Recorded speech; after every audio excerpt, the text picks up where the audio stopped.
That is true. You are supposed to protect me, Trey. Thanks a lot. Anyways, everybody, welcome to Nat One Fun and welcome to 1985 Games. We do our improv jobs. I read job in chat and said jobs. We do our improv show, not jobs. Technically a job. We're just gonna flow. That's the way it works here tonight. We are doing an improv show. And please, everybody, welcome to the show, the lovely art and audio. Paula, welcome. Hi. And cool to be here. Our returning champion, the one who brings the thunder every time, Justice. Welcome. Hi. Back. All right, Hi, everybody. I hope everybody is prepared for tonight's show. I would like to... Can you ever really be prepared for this show? Oh, wow. That's like a chicken or the egg situation, isn't it? That's deep. Deep. Well, I would say that being unprepared for such a show might even be beneficial. You wouldn't want to be prepared for a completely improvised show. Sure. Let's see. So my camera is a little laggy. I hope that it fixes itself, but if not, oh well. I will say thank you to 1985 Games, as always, for sponsoring tonight's show. We are using the Deck of Stories. If you are unfamiliar with the Deck of Stories, my voice is quiet relative to theirs. I shall fix that. How is that, everybody? My voice? Is that a lot better, or is that... Thank you very much, everybody. Dan, be louder. Okay, thank you. Yell. Thanks, chat. Thanks. Yes, so I hope that's better. Let me know if it isn't. Dan, you need to scream. I don't know if that's how you're supposed to fix your mic problems. Just I think it is. You talk louder. That's what I do because I don't have volume control. I haven't figured that out yet. Eat that microphone. Well, how's the sound now, guys? Oh no. How's the sound now? Is it terrifying. A little bit better at least? I think you sound great for that. Better. Okay. All right, good. Cool. Alrighty. Now that it's better. Guys, 1985 Games, again, sponsoring the show. Thank you very much again from Nat One Fun to you all. If you want to check out any 1985 Games stuff, including the Deck of Stories, use the code down below, and you can save yourself 10% off of your purchases. As well as if you type in chat 1985 or exclamation point 1985, you can get directly linked over to the website so that you can check out everything they have to offer, which is a lot more than said Deck of Stories. Which soon I will be doing an unboxing or unpackaging, if you will, of the Hell and High Water series here, which is their, as you can see, it's quite thin. That is because it is their map and water pieces of and hell pieces that are basically papercraft, essentially kind of laid down on the table, but made with a very high quality material. And I'm sure Justice can tell you a little bit more about that later. Yeah. So, all right. But tonight we are using the Deck of Stories, which I can grab right here. By the way, if you are just now joining Nat One Fun, one, for the very first time, or two, for the first time in a few months, I just moved houses last month, and this is what my room looks like currently, because I'm making sure the rest of the house looks good before I fix my office. That way my wife is happy and my kids are happy, and then I can be happy, right? That's the order of things that so order of operations. So right now we are currently in the process of making everything else look good. But once that happens, you won't see a Home Depot box, a random computer chair just sitting back there, and of course my epic paint swatched wall, which I plan on painting of the map of Middle Earth, which is going to be fucking cool. I'm going to do all that on stream too. That'll be fun. So basically what I heard was we're all less important. We're the least important to Dan. As I was saying, the 1985 Games, let's see, has a Deck of Stories, which Justice showed off on camera and everything like that. But here it is in all its glory when you got a lot of packs together. The original Deck of Stories comes with a bunch of cards, 52 cards, I think. It's like a full deck of cards. And then each expansion comes with an additional, how many cards, Justice? Let's say 18. Let's say 18. We'll say 18. We'll say 18. So yeah, anyways, 18 cards, and then they also have like NPCs and stuff like that. So there's just all kinds of stuff you can get, and I'm gonna show you here how much we got going on. So let me open up the camera, which is oh gosh, what is it called? There it is. Make sure that is good to go and it connects. Perfect. All right, cool. So, bam. So now we're going to switch on over to our little top-down cam here. And as you can see, we have our NPCs here. That is all the Deck of Stories 1985 games. Now, what's cool is that all the NPCs, they come with this excellent artwork. Yeah. But also intact with that excellent artwork, you flip these things over, you have great little things that you can use in your game without, like, this is like a full-on NPC creator. Now, it doesn't come up with like statistics, but what's great about that is that you can take these NPCs and put them into any system. You don't have to put it just directly into your D&D game. So like literally just take this person, for instance, right here, flip it over, and boom, you got your NPC. They got quirks, personalities, flaws, goals, secret. It is great. It is great for the DM on the go, and for the DM who instead of has just a list of names, which I assume every DM that I've known at least has a big list of names that whenever they enter a city and your group starts going wild and says, I want to talk to this person, I want to talk to this person, you pull out that sheet and you start just listing off the names of individuals in that city.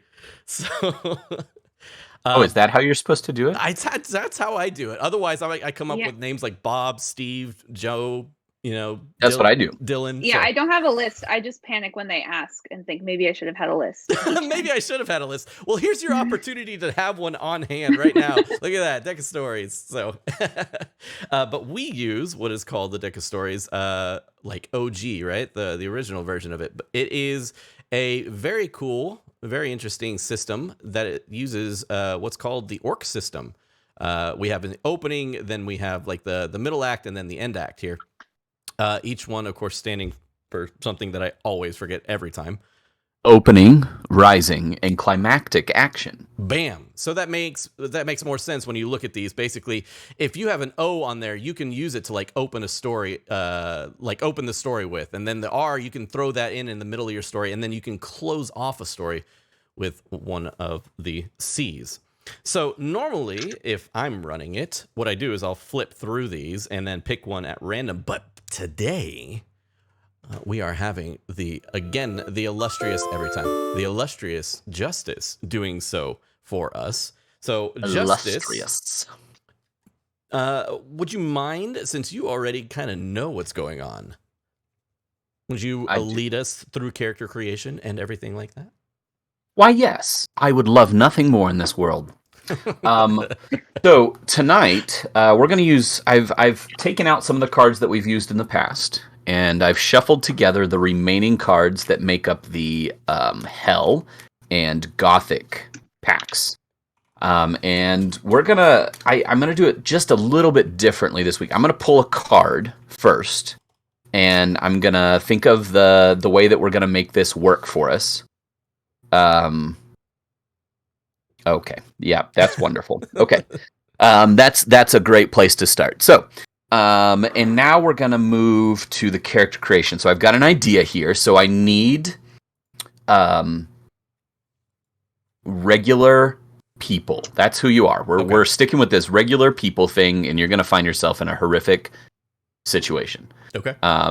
So, Paula, Ms. Art and Audio, my daughter, not by blood, adoption. What, and feel free to pull from chat too, if anybody from chat wants to give you suggestions. What is your day job? I'd love to know what chat has to say about this. Yeah, guys, chat. Honestly, we do. I never mention it, but we take very much inspiration from all your suggestions during this. So if you ever hear us thinking about what we need to say or what we need to do next, please do feel free to start throwing ideas at us. Yeah. So the setting is going to be a Ooh, I was gonna do one thing, but now my brain is spinning it differently. We're going to be in an art festival. Okay. A open air art festival. So it's open to the public, so you could be anything, and this is just a regular old Saturday. So I think either I'm one. gonna have to take the suggestion of my mom, Diana D'Amico, and go with a bee farmer. You're Or a I manage a bee farm, bee but farmer. because it's you said it's an art festival. Yep, open air art festival. I think in my free time, because that's my actual job is bee farming. I think the bees do little arts. I put paint out, and they do little canvases. Oh my so gosh. you've little got a bee booth. butts? You got So little my bee butts? side gig is bee art. Bee farmer / artist. Okay, all right, I love it. What about your name, Paula? What would your name be during this?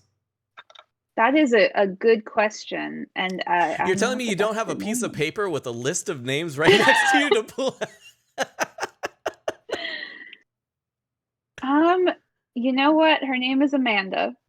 Amanda. We're doing real people. That's the name. Yeah. Okay. All right, Amanda. I like Patch again.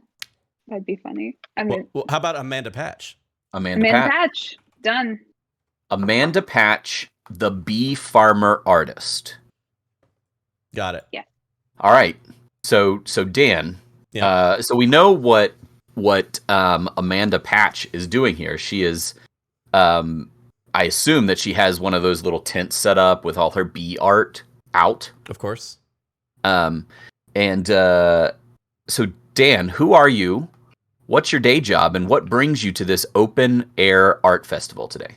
Well, I'm gonna take some inspiration from real life. I am a retired veteran who spends all his days now making doilies, and they are specific to like the Marvel universe. So it's like Marvel Universe doilies. Okay. So all right. He doesn't get a lot of buyers because the Marvel Universe is more of like a younger crowd. And then the doily crowd's like an older crowd that doesn't know what the Marvel Universe is. So he's still trying to find that niche, but he really likes them. Okay. Are they like crocheted or knitted or cross-stitched? You know, where is this veteran spending his time? God, it's mostly that really hard material. It's not like yarn. It's like that really almost like plasticky material. I can't think of it. It's 550 cord. Are you using 550 cord paracord to make like doilies? Yes, okay. Prior military, absolutely. Absolutely. He's making combat ready emergency 550 cord doilies. They all have a ready doily maker. They all have one string that you can pull to free up 100 feet of 550 cord at a moment's notice. I feel like that's going to be weirdly useful. Right? How do you spell doily? Is it doily? You put yourself in this situation. It is literally just doily. Okay, I didn't. It looks odd when I typed it out. Okay, I'm good though. And my name, of course, is Rico Jimenez. Rico Jimenez. Are you one of those veterans that goes by your rank after you retired? Do people call you Sarge? I might have like Rico Sarge Jimenez. You know what I mean? As like my it's on my card when I hand it to people. People. Peepo. All right, we've got Doily Dan. The Don't call me Doily. Doily Dan. We're gonna now. This is Oh, happening boy. in real time. No. Doily Dan. I'm gonna I'm gonna have to talk to my better half who knows how to do other crafty things, and we're gonna have to make Doily Dan doilies. Oh, God. Doily Dan. All right, so we're at an art festival with Combat Ready Doily maker Rico Jimenez, Rico Sarge Jimenez. Rico, sorry. Oh, yeah, I got to put that there. Yep, and Amanda Patch, and you all. Are you new to the art scene, either of you, or are you old hat at this? You know, it was one of those secret things that I would do like while deployed and tried to keep it away from people to be like, you know, not, of course, it's not like the go-to thing to do in the military. So I didn't want anybody saying anything while I was doing it. So Oh yeah, of course. I've been in it, but I haven't been in the scene as long as I've wanted to, you know? Okay, so would it be safe to say this is your first open air festival in which you have put yourself out there and I'd say you're really trying to I'd say sell for your sure. doilies? Okay. What about you, Amanda Patch? Are you new to the scene, or have you been selling your bee butt art for a while now? I think the bee bud art's a bestseller. I think I've been at it. It's just little tiny canvases. People love them. Bee sized. Beautiful bee-sized canvases. I love it. Mm-hmm. So 5 bees, 4 bees. yeah, by bees, 4 bees. So they're small enough that you can set them up in the beehives and like decorate their apiaries. Enrichment. Yeah. Yeah. It's an enrichment, and you've got the happiest bees this Specifically for side bees. of the Missouri River. Yeah, for sure. Okay, so Doily Dan, Rico, Rico, you've come. It's everybody gets there early. You got to set up your thing. The crowds haven't started coming out yet. But you're setting up your little tent in your assigned area. You go, you check in, they give you your number, you go find your little booth, and it turns out that you guys are right next to each other. Amanda Patch, what does Rico Jimenez see when he walks up with his, I only assume, Pelican case full of doilies? You're killing this, Justice. Wait, good job. I think it's a very precisely set up booth, and it has a lot of like bee decor because of course Amanda just has that because that's the only thing her friends know to get her. And she puts all of that out. She's very fashionable, but she wants to stay on theme, and so she's wearing yellow and black, but not like a bee outfit, just like a black what is the word, leather jacket like over a yellow shirt. So she looks like a cool artist and is really selling like the hipster part of this. Like bees made this art and you want that. Casual, right? Some bee casual wear. Yeah, be casual. Okay. Do you sell anything besides the art made by your bees at your little tent here?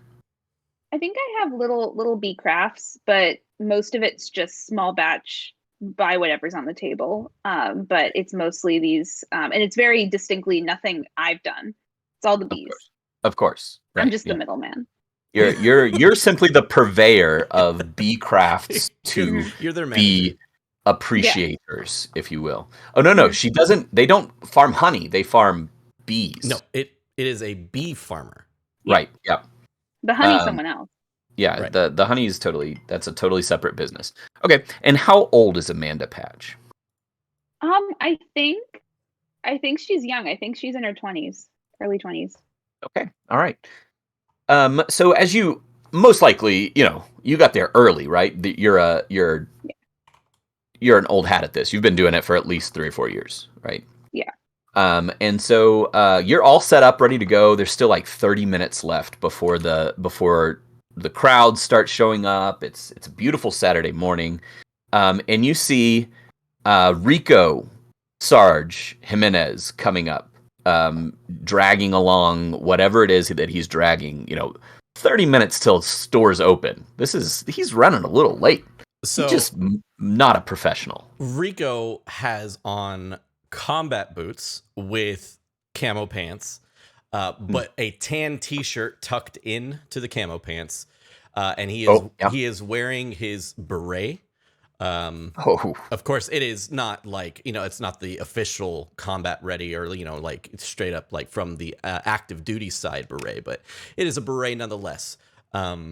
and he is a lot larger. He's like 6'2", a little burly, and he is carrying what looks to be like 2 giant pelican cases like back behind him, and he's like trudging through. He's like, "Where's my thing?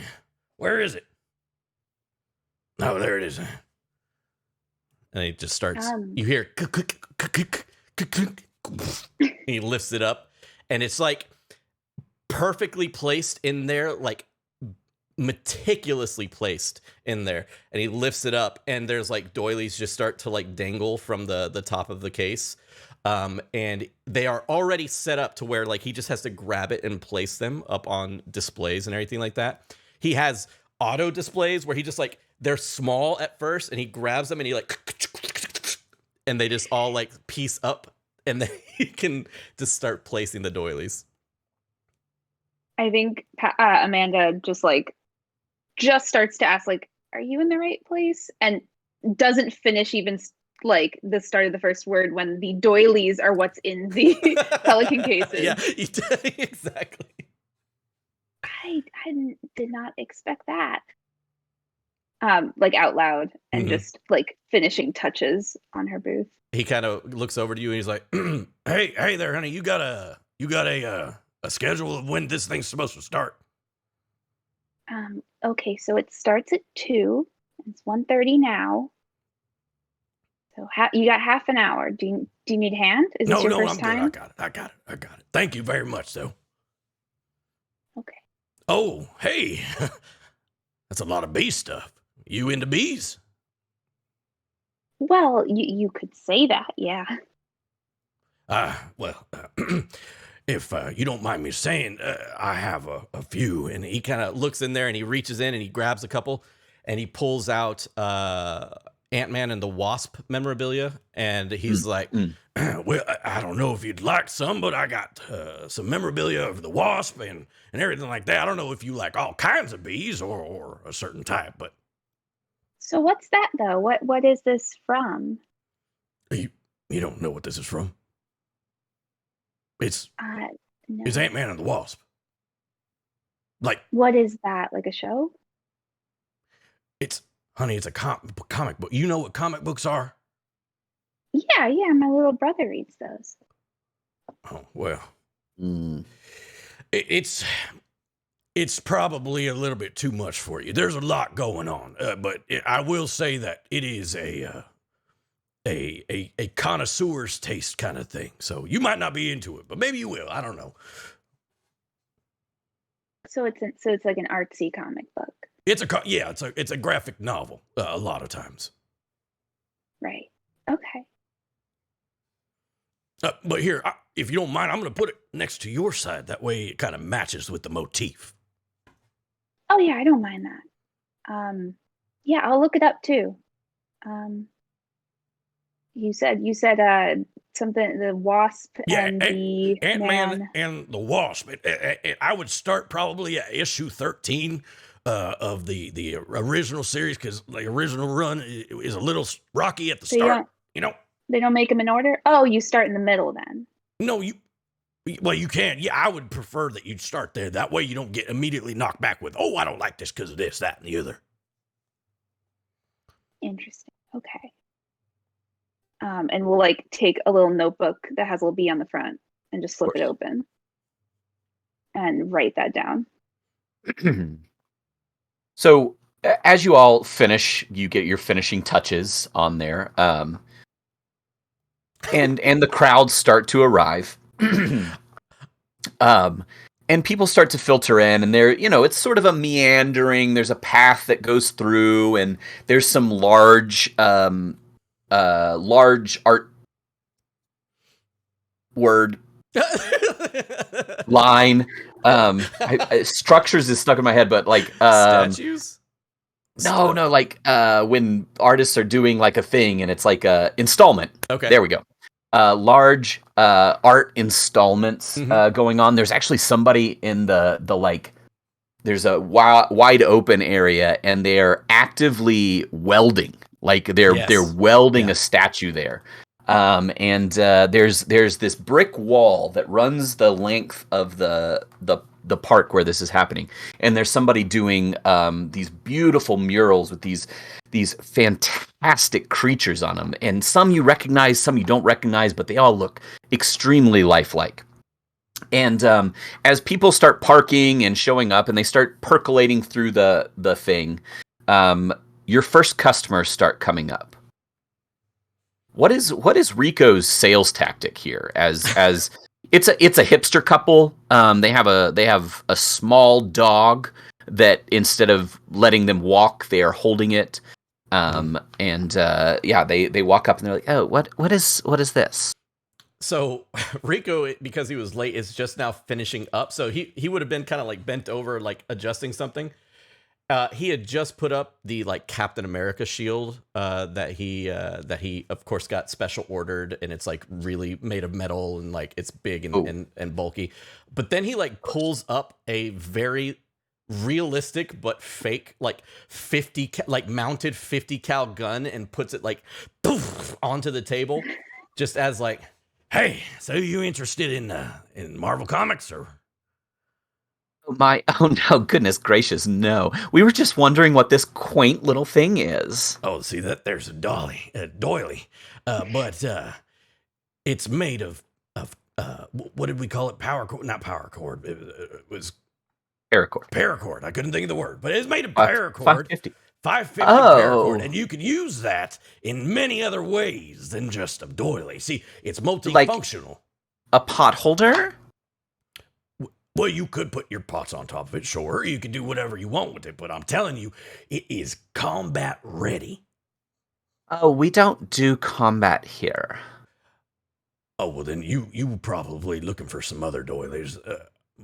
Certainly, yeah. I don't... And they're going to whisper, but just audibly loud enough that you could hear, but they're like... Rico will like lean in towards them to try and hear it. This is kind of weird, but it's kind of cute because I kind of like it. It's so underground. And he goes, "Oh, well, let me lead you to these here. These are, if you want underground, these are from limited edition copies of the Marvel series. These were very few printed and everything like that. And you can see here, I tried to emulate what they had in the comic itself. They're very, very rare. These are so ironic. I want them.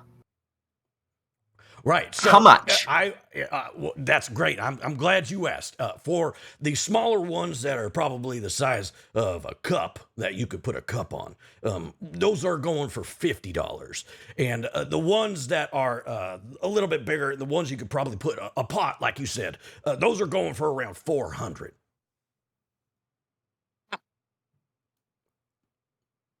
May I remind you, combat ready. Yeah. You know what? Actually, I think we're gonna walk around a little bit and see if we find anything more interesting, and then we'll circle back. More interesting. You do that. You do that. Oh my God, it's the bee lady. Yeah, bye. And they're gonna rush over to you. Oh my God, it's been so long. We haven't seen you since last season. What's new? Yeah. Okay. So your favorite bee, I remember. It was Trevor, right? You got oh my God, we love Trevor. He has just yes. the deepest depth to his art. So we have a new one from him, actually. And it's exclusive because he hasn't been producing much. So if you want, I can pull that out for you. I kept it aside just in case. Oh my God, yes. We have to have the next Trevor original. We have a whole mural up on the wall of all Trevor's pieces. Oh my God, Trevor's so hot this season. And I'll pull out what looks to be like, it's just a small, like one of those like novelty baby canvases. And it has like, it looked like there's 3 like baby's thumbprints on it kind of thing. All in like blue. Oh my God. And there's like a big one in the middle. Oh God, can you feel the emotion coming off of this one? Oh my God, Carlo, it's so good. I've got to have it. How much?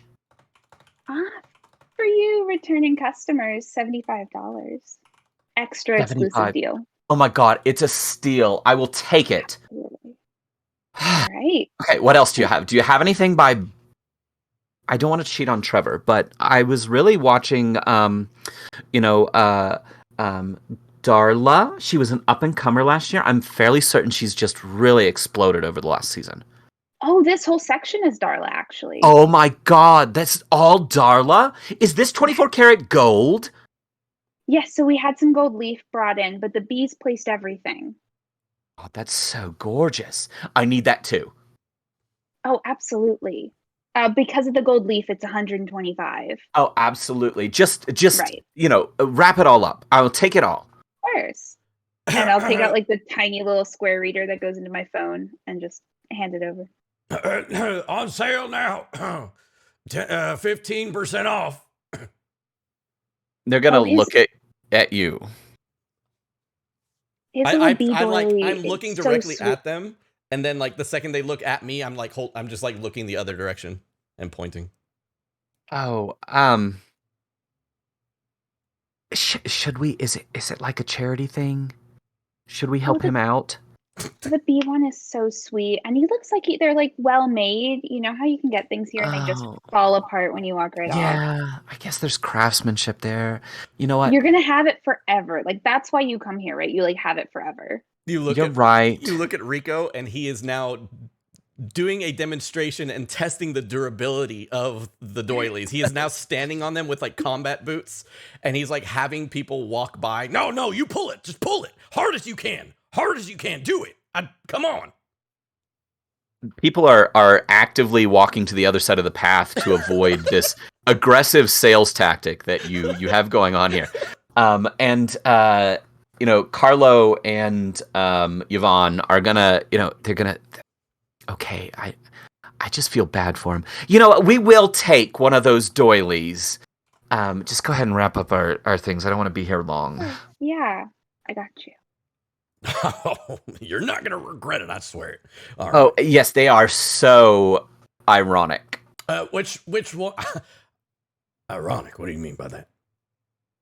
They're like they're doilies, which are like for old people, but you've put like Marvel on them for young people, so it's like ironic. It's one of a kind. It's spectacular. It's original. Oh yeah, absolutely. That's what everything here is. That's why we come to this art crawl. But yeah, we would totally like. I think maybe your grandmother would enjoy it. She could put it on her coffee table. I'm not going to tell you how to use my doilies, but I will say they are multifunctional combat ready doilies, and your grandmother might not get the full service that they could provide. Oh no, grandmother is very hardcore. She has bridge night. Like she builds bridges? Oh, okay. Well then, my apologies. No, it's all the people in her home. They get together and have bridge, and sometimes they get rowdy and they build drinks. So they can absolutely use doilies. He kind of begrudgingly puts them in the bag, and his bag is like a repurposed MRE. So he zips off the top of the MRE, puts the things in there, and puts the MRE top back on and everything like that, and hands it to him. Oh, how quaint! Those are real MREs. I ate out of those one time. Oh, wow. Amanda, you might want to ask for a different booth location next week. Yeah, he came in late. I thought it was going to be an empty one. Ew. Yeah. Late? Yeah. Thank you, doily man. Rico, you can call me Sarge, though. I won't. Thank you. And they're going to take their bee art and go on about their business. And you see, Rico, as they're going down the trail there, they open up the Combat Ready Doily and give it to their dog, and the dog starts chewing on it. They're like, oh, this is going to be the best chew toy. If Rico sees that, he will like start like to get really flustered and just kind of look back and forth and no way. And he'll start making his way and pass by Amanda's booth. Yeah, I'm gonna stop him. We're trying to stop him. Amanda's like just under 5 feet, so hey, bad idea. Whatever you're doing, it's a bad idea. I was just gonna explain to them that that's not really how you're supposed to. Did they pay you? Yeah. I mean, I got the money right here, but I mean, I just wanted Do you to. want them to give it back and then you give back the money? Because that's what's going to happen.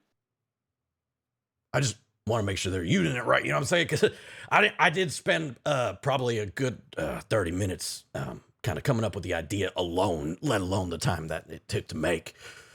I'm Right. But like, artist's intent is like super meaningless.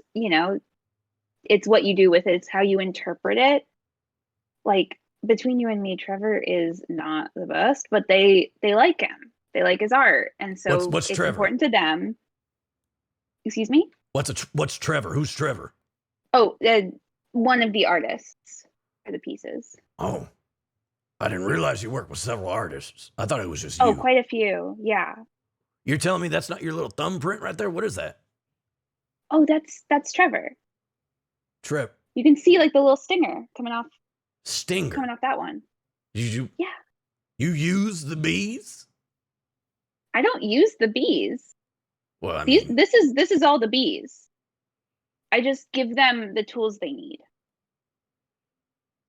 I mean, so what you like dip the bees in paint and you just like splash them against the paper? What do you do? No. So you just mix the paint with sugar water, actually. Okay. And it's non-toxic and they don't really drink it. It's not really the point, but they like get in it.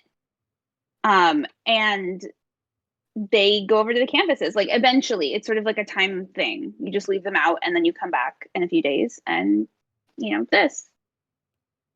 How much did you say you were charging for that?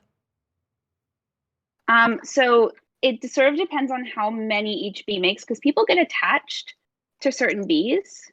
Yeah. Right? Like you have like a favorite and you want to see the favorite. So like, some of them make more than others and Trevor had like a really slow production. It's like only 5 or 6 pieces. Okay. What was your name? I'm sorry. I don't think I introduced myself. My name is Rico Jimenez. You can call me Sarge. All right. Yeah, I'm Amanda. Well, Amanda, it was a pleasure meeting you, and maybe you and I could talk business one day, because it seems like you've got everything figured out. I'm trying to figure it all out myself. I just recently got out of the military. I don't know if you could tell, but I was, I've been trying to my hand at more of this arts and crafts thing. Right. Yeah. I mean, not chasing down customers, super good, like number one, if you're going to like write it down. You see him pull out like a military grade like little notebook that's like army green and that has like black little rings on top of it. He pulls it out and then he pulls out like from no, he's not wearing a top, from one of his pockets, I guess, where he has like a military grade ballpoint pen. If you know what I'm talking about, you know what I'm talking about. But anyways, and he's kind of starting right. Don't chase customers. All right. Oh, you got a notebook. That's so cute. I got one too. It says be happy. Yours is cute. I just wish I had one around me right now. Anyways, no, this is how I keep track of things. And you can see it, like he holds it up to you and it's like a schedule, schedule of every single thing he does during the day, like breakfast, grab a drink, call your ex-wife, make sure you I don't know, mow the lawn, or it's basically like a huge list of things to do, and like scribbled in like on the side and like written over another, it says like art show. Mm-hmm. Yeah, so like just don't gotta chase down customers. Maybe add a little bit of mystique, like a story. People get attached to the story. They can tell people about that later, and then you'll get more people over to the booth. Right. What's better than a story of like a comic book, right? They're all stories, Each one of them's right. It's its own story. For sure, yeah. What if they haven't read the comic book? Well, then I guess my doilies aren't for them. If they don't read comic books, then they probably don't want my doilies. Okay. I'm just saying. Yeah. I mean, maybe I could start selling the comic book that goes along with that doily. That way they can learn. That's interactive. That's a story. You have something to sell there, yeah. Nice. I could probably sell them for a lot higher prices too. Interesting. There you go. Thank you, Amanda. I've learned so much. Thank you so much. I need to get back. I need to unpack the rest of my stuff. Of course. So the afternoon wears on, and the sun rises high, and the sun starts to set, and Amanda has sold lots of bee art. Like, there's maybe 3 little canvases left, and they are right up front, and somebody's already come by and looked at them a couple times. They're going to go before the end of the day. And Rico, you've sold 1 doily, and that was to that nice couple that used it as a dog toy. Yep. I have made my rounds demonstrating like what these doilies are, and like I'm trying my hardest to just basically used car salesmen, these people. Yeah. And Amanda, you've normally sold out by this point, and the only reason you can think that you haven't sold of everything is because Rico's been chasing away some of your customers with his aggressive sales tactics and uncouth behavior. But as the day wears on, the sun's starting to set, and you see across the lawn that the metal sculpture, that is almost complete now, and it's this large. You don't know what it is, but it's it's art.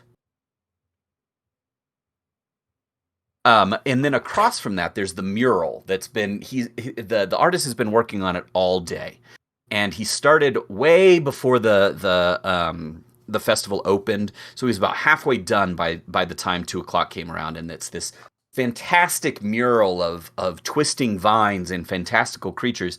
And as the sun starts to settle down just a little bit, the light glints off the eyes and the teeth and the claws on this mural, and both of you are kind of watching because there's a sort of lull in the crowd, and as you kind of stop and Rico, you look around at all the doilies that you still have, and it's hurting your feelings just a little bit.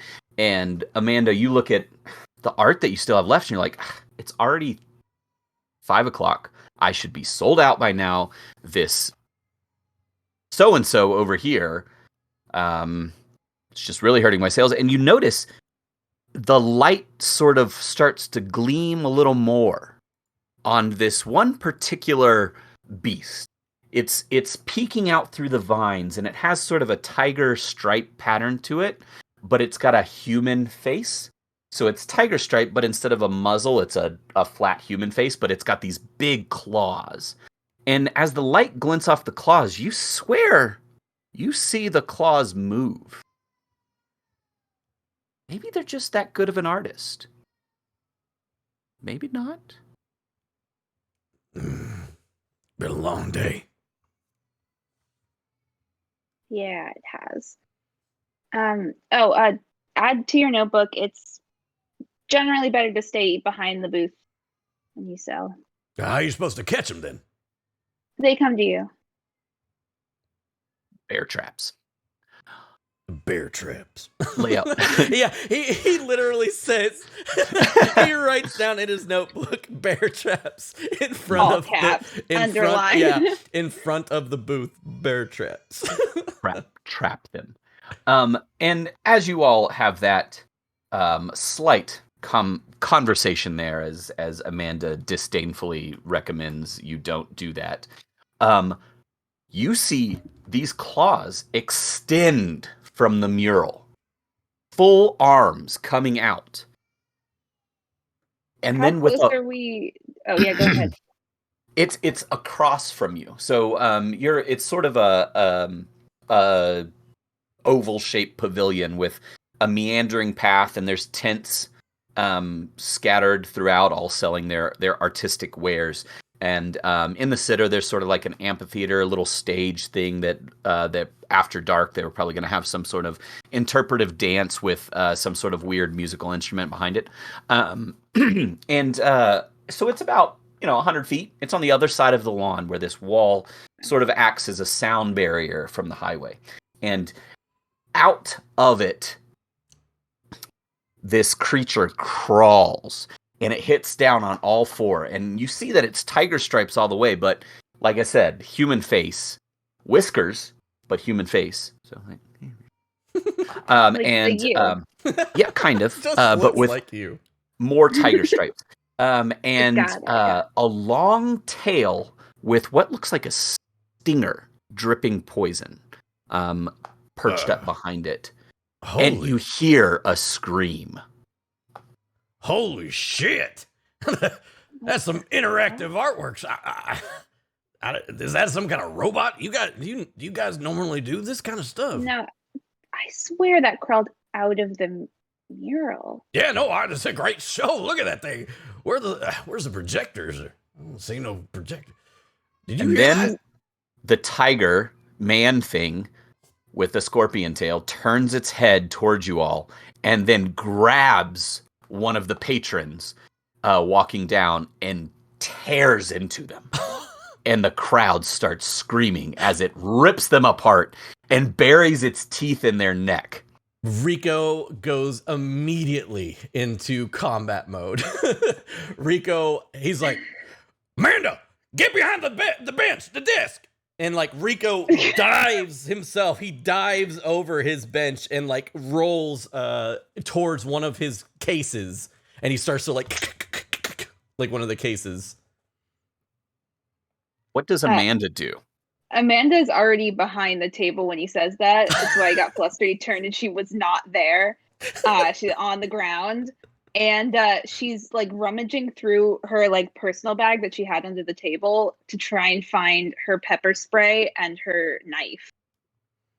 Both of which are the knife is like gold with black stripes on it, and the pepper spray is unfortunately just brand, and it's upsetting. Are you sure that she doesn't have like this special? You know how you have those like chapstick things that you put your chapstick in, but this is for pepper spray, and it shoots out the bee's butt. Yeah, it's a little case for your pepper spray. Yeah, her mom got it for her, and yeah, it's very novelty, but it does work. Oh, perfect, wonderful. You press on the antenna and it shoots out pepper spray. Yep. And as you all watch, more fantastic creatures start to crawl from this mural. There's one little, like, you thought it was odd when you saw him painting it, and it's a little French bulldog face, and it looked so cute. It was just little with his little ears, and it steps out of the vines, and it's actually this monstrosity. It's got these long, multi-jointed arms, and the little French bulldog face was actually like only part of it, and it stands up, and it's got these big membranous wings and these multi-jointed arms and legs with a French bulldog face, and it reaches out lightning fast with like this praying mantis style claw, and it snatches Carlo right out of Yvonne's hands as they're screaming. Yvonne is holding her little dog close to her, and Carlo is like in his super tight leather jacket and his crossbody bag. They're very hip. His very white pant, like skin tight pants. Yes, 100%. And whachak! It grabs Carlo, and just not Trevor. No, Trevor's safe. Snips him right in half. Red card, don't touch Trevor. Yeah. And Yvonne is screaming as she's perfect. She's screaming and holding her little dog as Carlo's entrails just rain over her.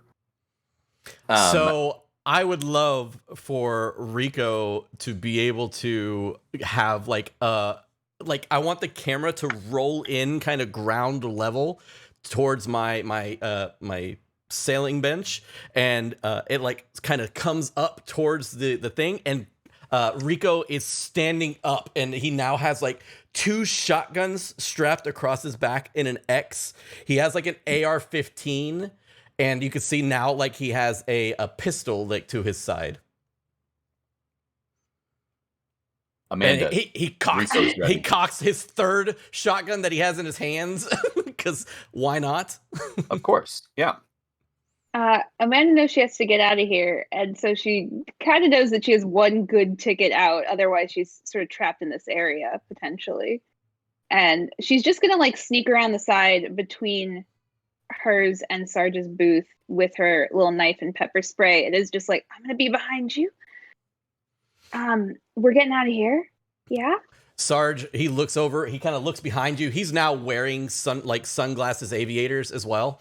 And he grabs like a handful of doilies and he's like, take these, you're going to need them. And he's like, throws you some doilies. And then he takes his pistol and like spins it around in his hand and holds it backwards towards you. And he goes, you're probably going to need this too.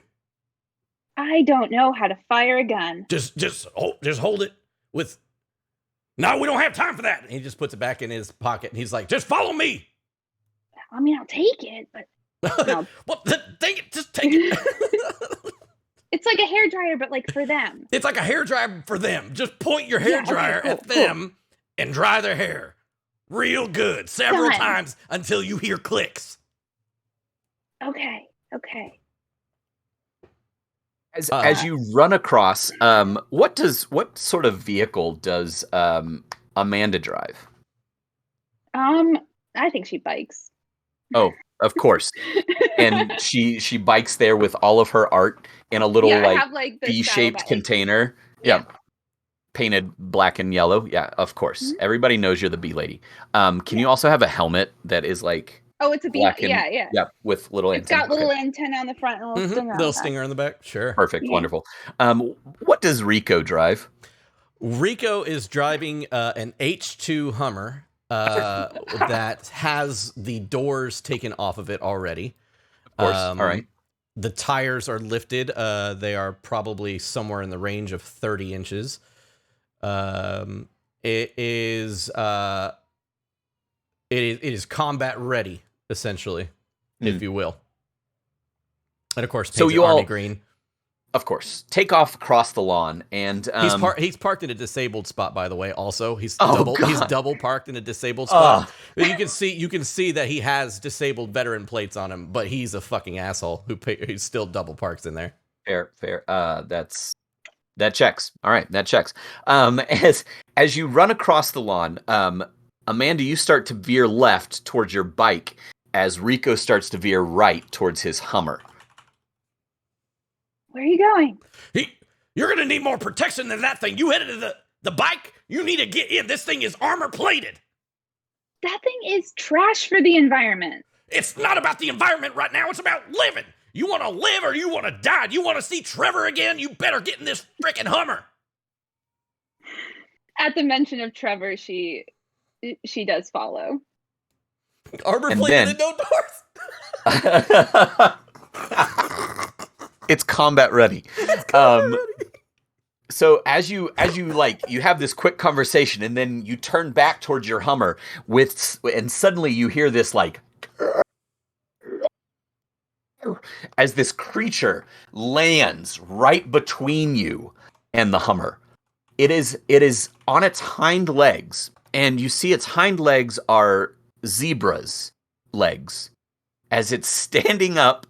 And it's waving these ineffectual little giraffe nub arms, but it's screeching, and it's got these thick zebra legs. So you see that it just bounded, almost like a kangaroo, but it's zebra instead of kangaroo. So it lands and its big hooves punch big divots into the grass. And as you go up and up and up, this thing is 9 feet tall. And it's got the head of an elk with these huge antlers and these little tiny ineffectual arms with giraffe patterns and these big zebra thick legs. And it makes this terrible noise. Rico will look at it and he's like, "Holy Mary and Joseph!" And he kind of looks over it and he kind of points his gun. Amanda's already firing.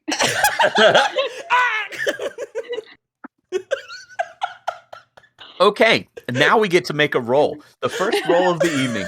Oh, I need dice. Damn. Okay, I have them. All right. Do you have a 10 and a percentile? We're gonna do this Call of Cthulhu rules because I really like this. I don't know how to play Call of Cthulhu. Okay, hang That's on. all right. I'm gonna teach you right now. Okay, So I on a have scale of percentage. 1 to 10, how good is Amanda at shooting things? Probably 2. Okay, all right. So you have to roll less than a 20. Okay. Rico, what does Rico do? So Rico is like, this is straight out of something from Dr. Straight, and then pow, pow, pow, pow, like behind me, the gun just starts going off. Rico will like immediately go into action. Like he gets down on one knee so she's not like firing at the back of his head, and then preps the AR-15 and switches it to automatic because it's fucking illegal as shit. And he just starts to fire at the creature. Okay. On a scale of 1 to 10, how good is Rico at shooting things? Rico is really good at shooting things. All you would right. say that it was probably the only thing he was good at. So on that scale, what are we looking at? A 7, an 8? We're gonna go with like an 8. I mean, that is like 8 out of 10. He was a Sarge too. He was in This is his whole life. He is prepared for this moment his entire life. But you do have an unprepared individual directly behind you firing a pistol. So I want you to roll at disadvantage. Okay. How did you do, Miss Amanda? I had to roll under a 20, right? Correct. I rolled a 25. You know what? For all that you've never fired a gun, at least not recently, I don't know, you might have had a troubled youth where you shot a lot of bees before you turned to the peaceful path. Never. Only people. Only people, never beeples. Rico, you like draw a bead, right, with this, and you hear yeah. And you look up and you see, you know what? That wasn't as bad as you thought it was going to be. It doesn't hit, yeah. But they're not like She's you still just holding onto expected. the gun. Right? Yeah, and you expected like pedestrians and people that were just running by just randomly, like. But they weren't. You know, she put them in the right direction at the very least. And the only thing that saved this giraffe zebra elk was its lithe ballet dancer legs. Okay. How did Rico do? He, like, I think it was because of obviously the weapon going off right in his ear unexpectedly. He rolled a 73, so still good, but like kind of scary. Yeah. Hey, thank you very much, Norse Foundry, for that raid. Welcome in, everybody. Welcome, welcome, welcome. We are in the midst of combat with a unworldly creature. Another worldly creature. You can see what we are here, and you can see how this game is extremely serious. Yes, we're very serious with our bee farmer artist and our combat ready doily maker. So as Amanda fires off directly over your head, you still get a couple rounds off on this zebra giraffe elk, and it screams. As it throws its head back and leaps away, trailing blood and zebra hair. It leaps to the other side of the park and then takes another bounding leap into downtown. Sarge. Oh my god, I hit it. Sarge will just take your hands and kind of lead them down towards the ground. He's like, you did good. You did good. It's that adrenaline. It's that rush. It's good, isn't it? All right, we need to find a place to settle down for a second. Figure out what's going on. Okay, where would that be? Looks around. He's like, well, let's get in the Hummer first to try and figure out what's going on. Is your car meant to have no doors, or? He kind of he's like, combat ready. And he kind of he leaps up into it and is like already like looking out of the top. And that's just Sarge's parkour. Instead of shouting parkour, it just says combat ready. Yeah, that's all. Combat ready. Let's do that goes. Yep. All right. How agile is Rico? Oh no. Rico is probably not that agile. He's huge, he's muscly. His agility is not as good as his strength, probably. So I'd say maybe a 6 or 7. Okay, all right. let's go with a 6. Okay. As you try to parkour into this Humvee, roll for me. Oh, hate to see it. 81. So, Amanda, are you doing anything special, or are you just getting in this Hummer? I think it's the adrenaline. I'm trying to climb in like over him. I'm not doing a good job, but yeah. But not trying to do anything special, just No, like, no backflips, nothing fancy. Just Okay. just don't want to die. Yeah. That's fair. You know, I think you would have nailed this, Rico, under any normal circumstance. But you had practiced this so many times, and I have your drills, combat literally drills to run into my car. drilled it in your neighbors in your neighborhood. Just wake up, blow the whistle. Your neighbors hate you. So you go to leap through the passenger door as you have done countless times, and you know that you have a 2.7-second reaction time from the moment you say go to when you find the pedals and you get that car in gear. And instead, poor Amanda is just like trying to get in this 30, like it's up here, like it's up off the ground. She's barely I have to, 5 use foot. my arms to get up. Yeah. Yeah, Yep. You're climbing up there as you leap, and you both get tangled up and fall to the ground in a tangle of limbs. Why'd you do that? I'm just trying to get in. Oh, God. Unexpected circumstances. Here, get up. We gotta go. Can you boost me? This is a tall car. Get off my leg. Why is your car tall? My car, combat ready. And he just kind of boosts you up. I will scramble in.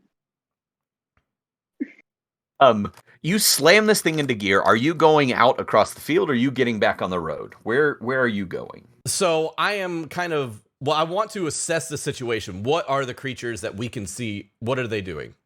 Right now you see 7 different creatures, of varying weird mishmash of.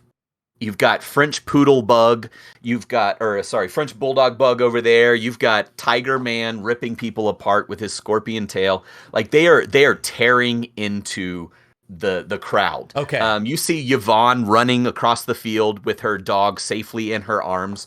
And it's just this weird cacophony of howls and screams. So you would, Amanda, you would expect Rico, now that you're safe in the car, to just fucking book it and just drive out to the street or drive out to the field. But like you're going like maybe 30 or 40 miles an hour, and he just rips the wheel to the left, and you go like, sliding in the dirt, causing a big old dirt pile to come up. And he goes, "They're attacking civilians. We need to go back and help them out." And he steps on the gas and he just starts heading towards them again. I haven't even buckled in. This is not smart. I'm gonna die in there. Amanda, I trust you. Do you trust me? We're gonna need to be together on this. If we can take care of it, I promise you, I've got the arms for it. I don't know you, but I also don't want to die, and you're gonna drive me out of here. So let's take care of what you need to take care of, and then drive me the fuck home. Look, Amanda, I didn't know half the people I joined the military with, and then we became like brothers and sisters together. I promise you, after this, you and I are going to be close as ever. You have to listen to me, and we have to be on the same page. Are you ready to die?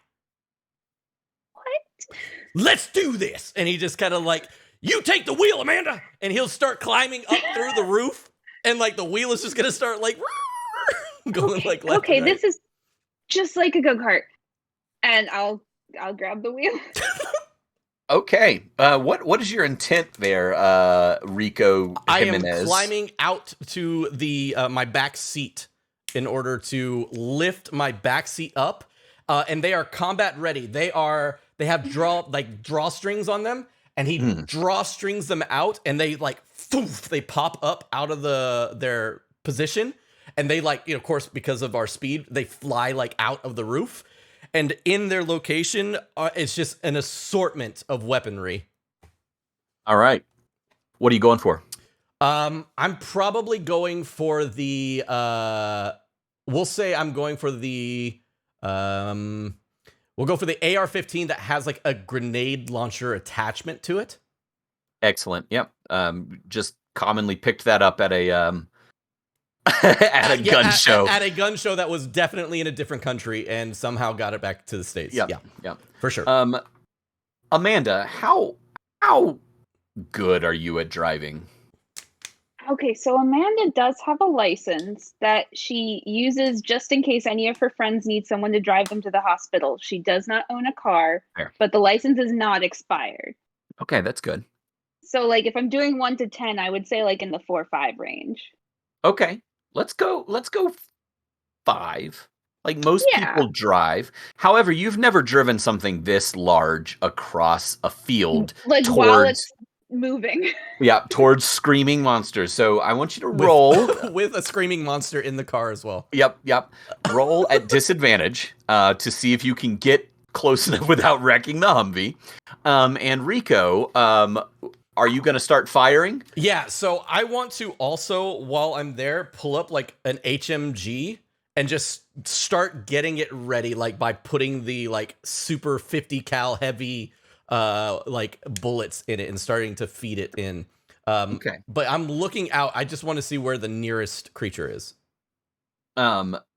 So Amanda has grabbed the wheel. How'd you roll?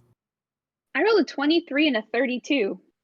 Damn, she slipped into the seat and Amanda, she grabs the wheel. Saved this game. Let's do this. Amanda takes charge. Like this sense of calm just comes over you as you see ahead. You line the windshield up on this new creature that is actually, chat, give me 3 animals. I love it. Just 3 random animals from 3 different people.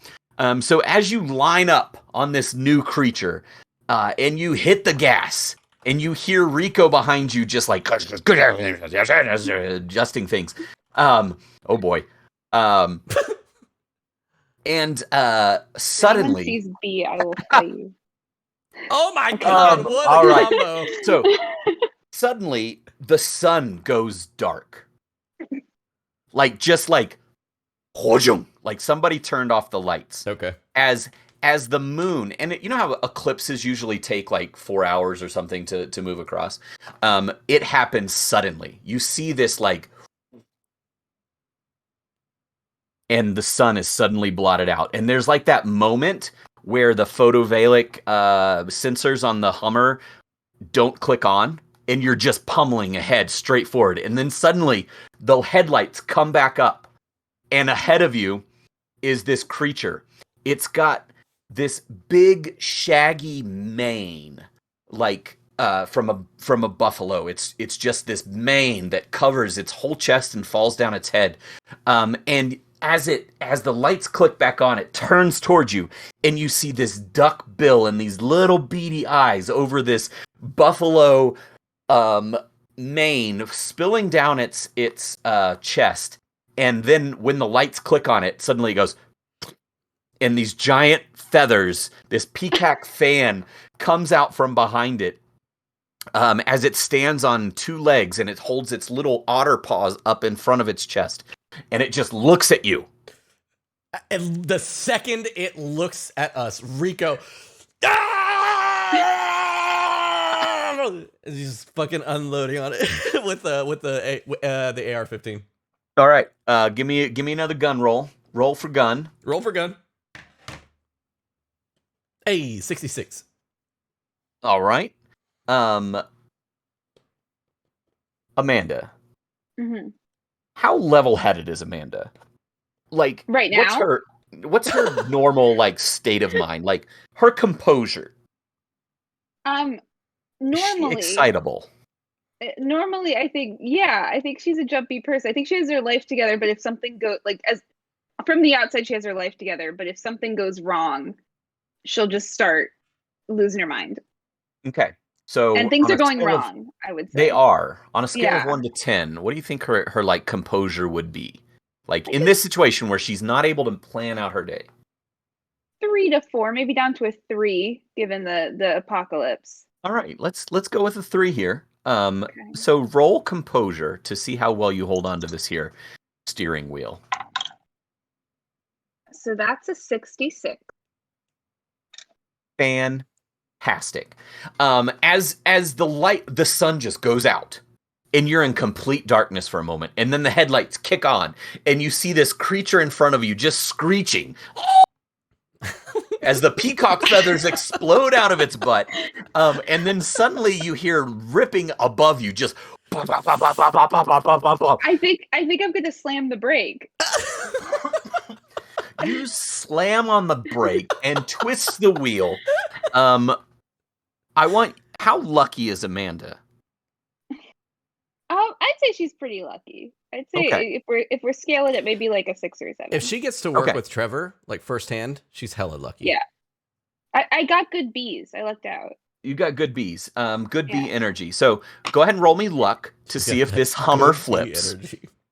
And Rico, roll me strength to see if you hold on to the roll cage in the Hummer here, or if you're gonna go flying. Can I retroactively, just so I get to use them as an item, can I retroactively say that while I was prepping these guns, I took one of my doilies and got the cord out of it and like wrapped it around it and wrapped it around my waist so that like when I'm getting tousled around, I kind of am a little bit stationary? Only if you say combat ready as you do it. When I finish it and I tie it, like finish it, I look back at Amanda, who's like wide-eyed and everything like that. I'm like, combat ready. My luck roll was a 49. Under, I think, Alright. 60. That's what we decided. So it looks real cool. You're not gonna lie. Like in your head, you see that action sequence as you slam on the brakes and turn the wheel. And the Hummer goes sliding, and this dirt cascades over the possum, otter, buffalo thing. Or peacock, platypus, bison, otter. And how'd you do on your strength test there, Rico? Oh, sorry, boss. Sorry. I was too busy shooting. 89? I'm really good at this, y'all. So, Amanda, you are very pleased with yourself. This just looked so good in your head, and you're like, you know what? Maybe I have the makings of an action star. I can do this. Rico and I will go on the road, and we will bring justice to these evil doers. You're just like high on life right now, and suddenly you hear, as Rico goes flying out of the top. Fuck! I just see him like move past my vision in the windshield. But then the 550 paracord doily that he took up goes taut. And he comes back and slams into the windshield in front of you. What the fuck are you doing? My face is like on the windshield and like it's squished against the glass. And I'm like, that was actually a pretty good turn. But I think I need to get back up there. Just out of the adrenaline, she turns on the windshield wipers for a second. Then you hear this. It sounds like the largest vacuum cleaner in the world has been turned on. And in the mural ahead of you, in your headlights, you see this portal opening up. And it starts sucking everything within a 50-mile or a 50-foot radius into its open maw. And the first victim is the buffalo, platypus, peacock, otter. It just gets first. It gets sucked with so much velocity and force that the peacock feather tail is still there in like a full fan. And then those get sucked out, and you start to feel the Humvee starting to like shake as it gets pulled I'm towards. gonna shout, "Hang on!" and flip into reverse and just start driving backwards and hope he hangs on. I'm gonna, I mean, the power.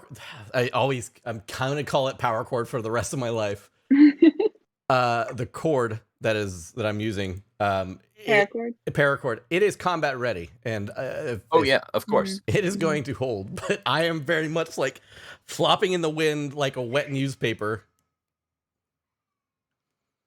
Yeah, exactly that. Yeah. I will yell out to Amanda. I say, Amanda, the box in the back.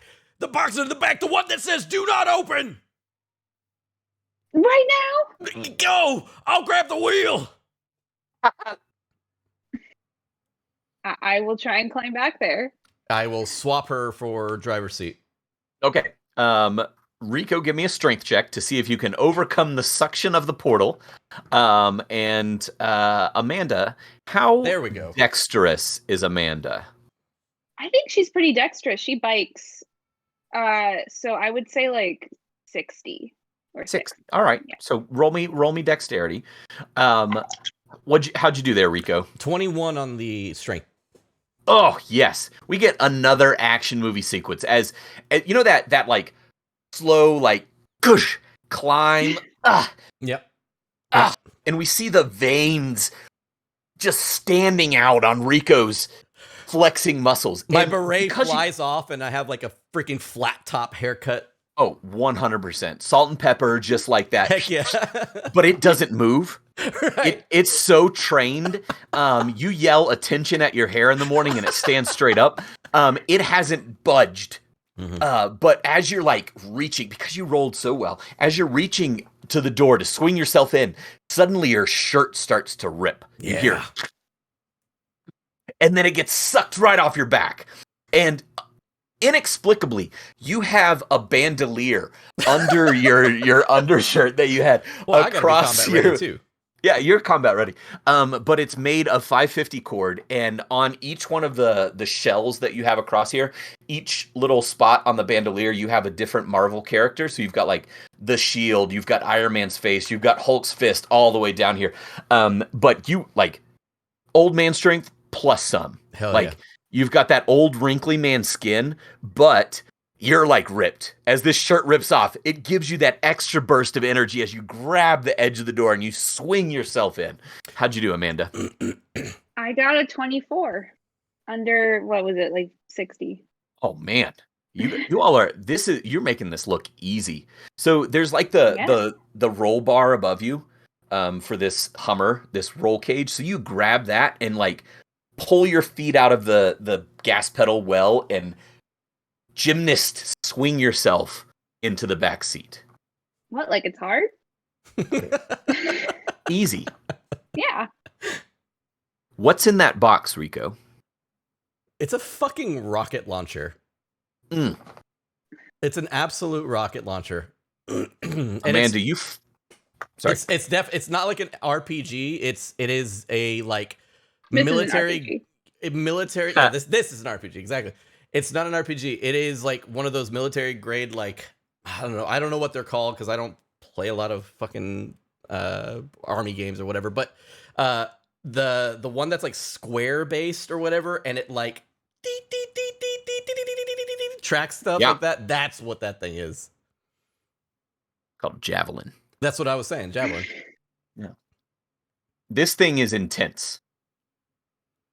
That's a big hairdryer. Okay. Do you want me to fire at the portal? It seems like we're doing great if we just get away from that thing. So we are driving like away from the portal, like we're gunning it backwards, right? Because it's like because we started hitting it in reverse. So I'm just trying to like look behind us and like look in front of us, trying to make sure that we don't get hit with anything. And I'm like, you got to do it. You got to do it. We got to end this now. You got to shoot that thing down.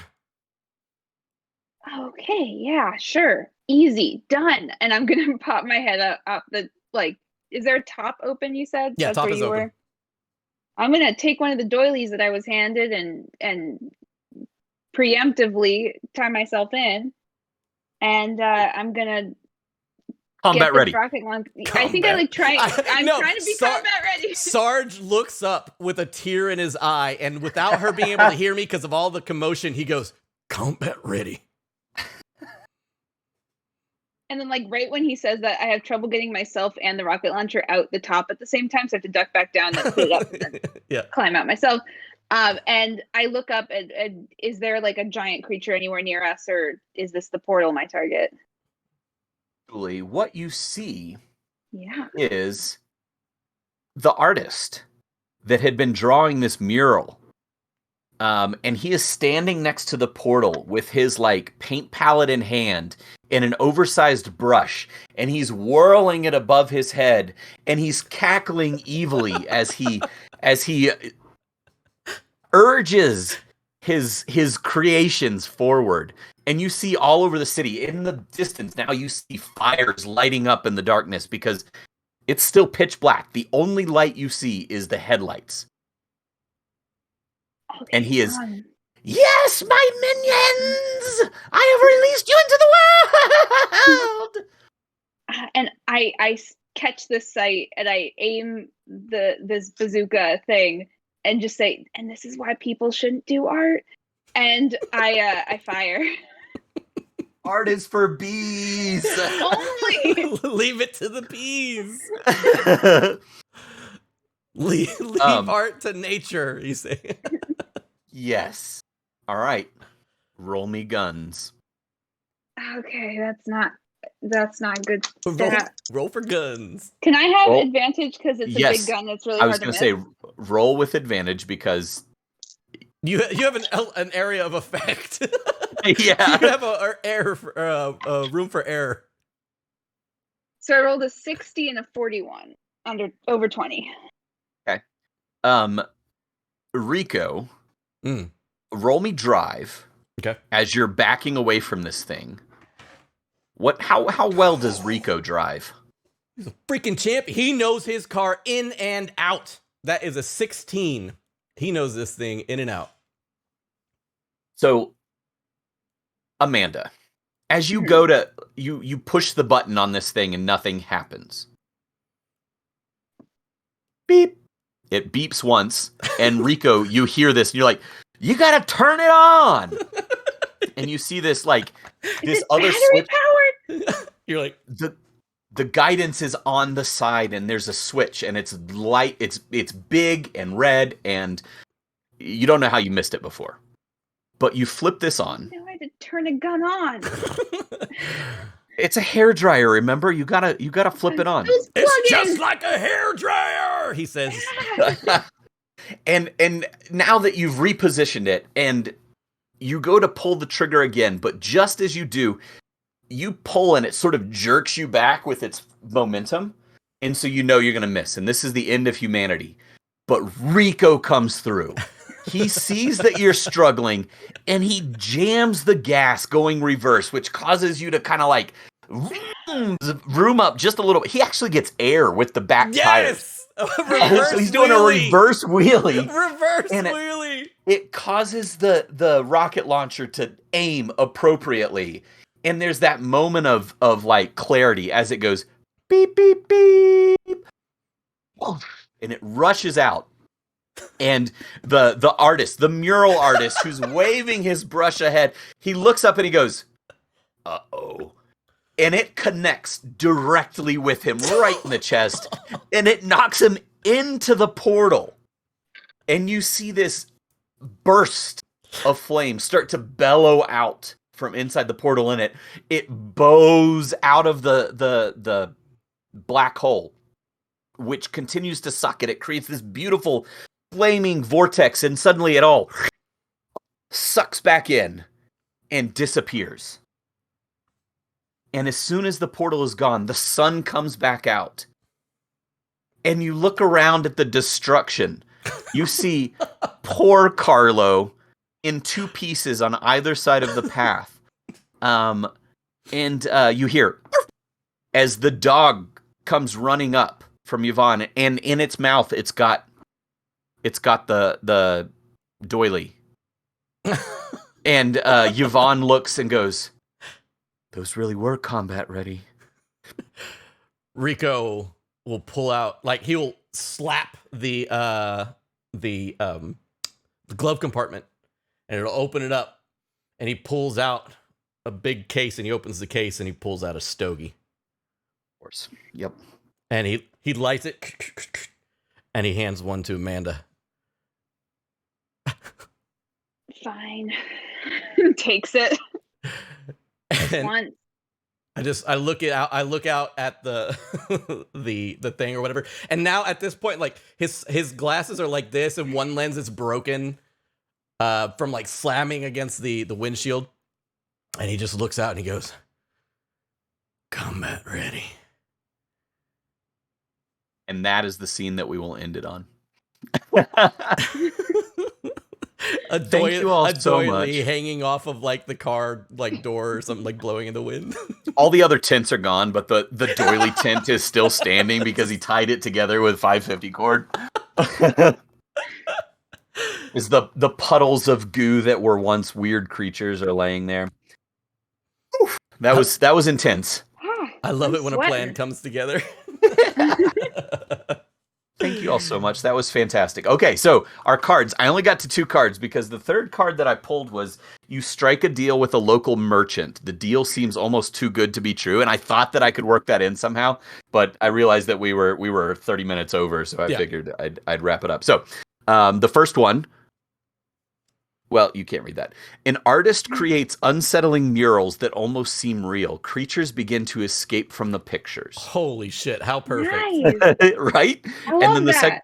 the second one was the sun is blotted out by an eclipse no one predicted. A strange portal opens as the darkness engulfs the land. Oh my god, well done, Justice. That was what happened. Yeah, as you can see, the deck of stories might be geared towards fantasy things, but with a little imagination, you can make it work for anything. You can get Sergeant Amanda. Sergeant Amanda. Okay, so I just got to ask, are you coming back to the craft fair, Rico? Am I coming back to the craft? Oh, for Yeah. sure. The epilogue, He thinks yeah. this is normal. This is like the everyday thing. He applies also as well as a participant as like security. Oh, of course, yeah. To these events. Of course, never again to experience such a heinous event, but like always in the back of his mind, hoping that You never know. something might happen. And Amanda, are you and Rico friends forever now, or does she like? Sorry, this was too much for me. No, I think they're friends. I think she learned some valuable skills during this adventure, and I think she's going to repay that by getting him to be a bestseller for his doilies. Wonderful. You would definitely then see like at the end scene where like, you know, Rico might be standing security somewhere or whatever. He's got like 3 or 4 pins of like bees like on his like collar, just standing there. And I think she names a bee after she names a bee the Wasp. Has not read it, but just named it that. Yeah, which is very confusing. Yeah, for sure. Now what? Obviously, you guys are best friends now. So, what cross promotion merch do you do? What bee styled doilies do you do, and what bee styled or doily styled art do you do? This is the important thing. God, of course. I think mine's a lot easier in terms of like just making something bee shaped, you know, and make a bee shaped doily, you know, with maybe I would put maybe I'd put Trevor's name, like a whole line of doilies that are named after the bees of Amanda's farm. They make yellow and black paracord, I think. Oh yeah, sure. Oh, yeah, that's military type colors. There you go. The yellow bee themes. Bees. I think Amanda, because it's all about the mystique in the story, has a whole line where she showed the bees Marvel movies while they were working. So they are inspired. They were influenced. They were inspired from various. They were Marvel influenced films, and they are labeled accordingly. Wonderful. He painted this while watching the Hulk. Yeah. Oh, Trevor turned out some fantastic art after that. Trevor's getting to be a bit of a diva at this point, but people are still buying his stuff, so it's gotta keep him on. I understand that. Wow, right. that was a blast, Joe. Well, thank you, Justice. Thank you so much, Justice, for running this for us. I really do appreciate it. Absolutely. Thanks, Dad. You always